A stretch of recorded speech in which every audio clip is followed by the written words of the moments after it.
I want to show you a great example of planning your solo, and I'm trying to give you as many different styles that this can fit on. So any of the ideas in this course are generic to any style.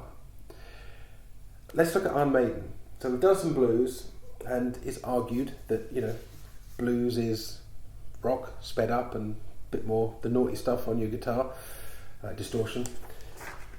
But check out this. I'll give you a proper PDF.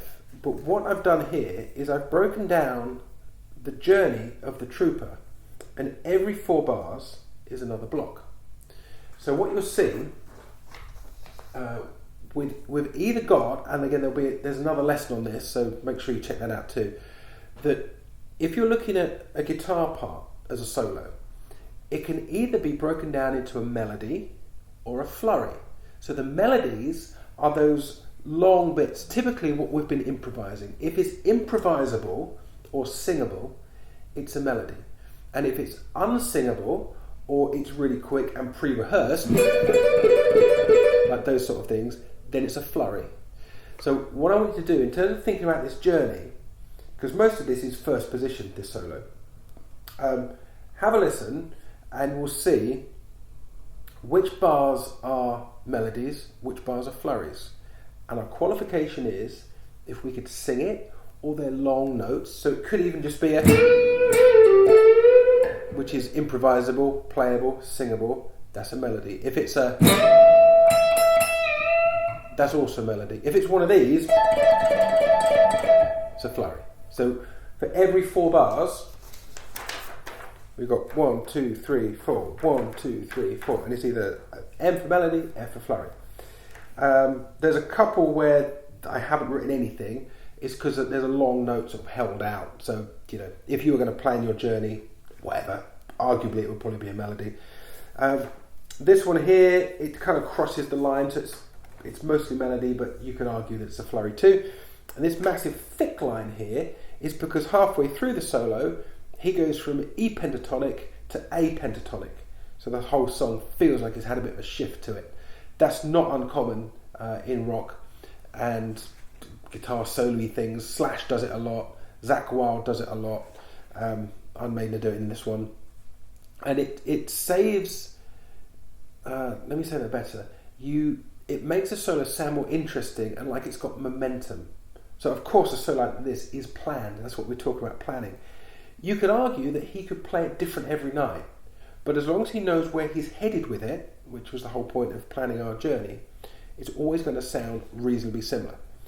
So let's put it on and we'll see how it goes.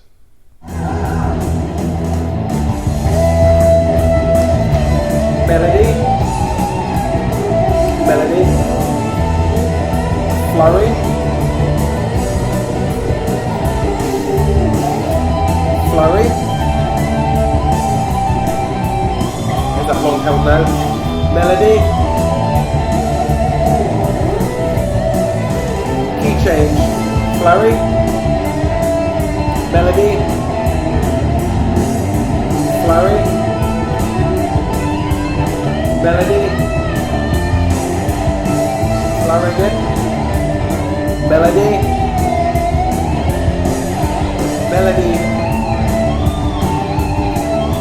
melody. Cool. So when it comes to learning a solo, you can either learn it 100%, and some solos do want that. Let's think of a Brian May solo, for example, where the melody has to be that solo.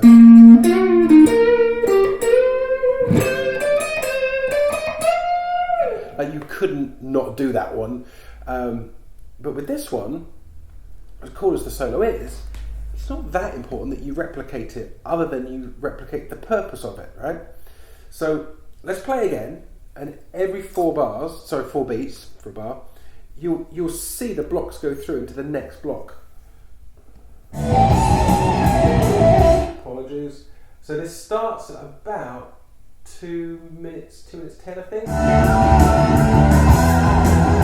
Okay, so we've got melody in E. 3, 4, 1, 2, 3, 4. There's some flurries.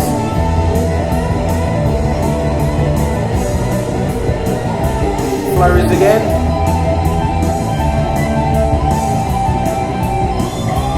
melody,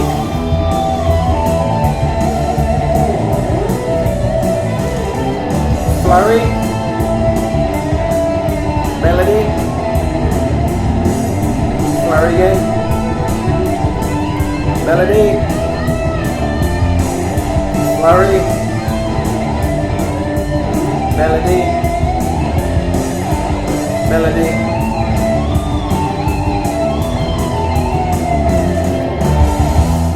So we don't have to learn that note for note to learn it like for like, do we? So if we had and do the lessons on how to count the bars while you're playing, but if you can get the bars counted while you're playing and you've practiced some flurries, because you will need some flurries under your belt to get this, you're not trying to make those up on the spot at all, any of these, and it doesn't have to be his flurry. Like if you love that solo, then work out, get the tab, find a teacher and get that note for note. But I don't believe you need that. You could get it. There's only one way to get that solo, is get that solo, right? But if you want to get similar to, get the same vibe, get the same feel, without getting bogged down into details, we're only going for tension, groove, or purpose. And right now we're looking at purpose. We've got the groove thing down because we've been practicing our flurries, right?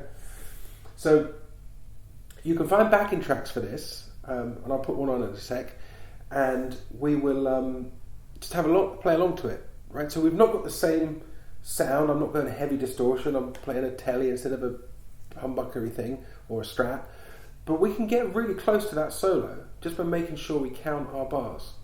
So let's find the backing track. So we've got the backing track queued up. This is on YouTube. Just look for Iron Maiden. The Trooper official guitar backing track. So it's basically the band without the guitar. So I've got the solo section. It's about 2 minutes, and then we're just going to play bar for bar how we're going to block out our 4 beats. So let's find it. We've got 2 of these.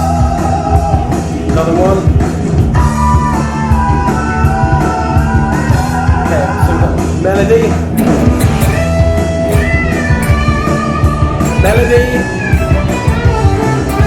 flurry,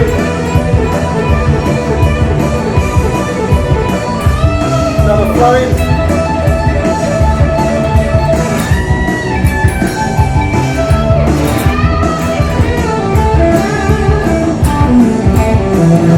change, flurry, melody, flurry, melody,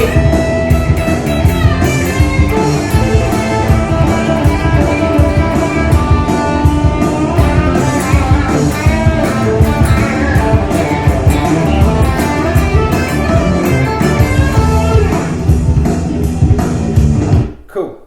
So I'm not exactly Iron Maiden, right? But you can hear that I'm following the flow of the solo. So what I want you to do is either try and copy this one.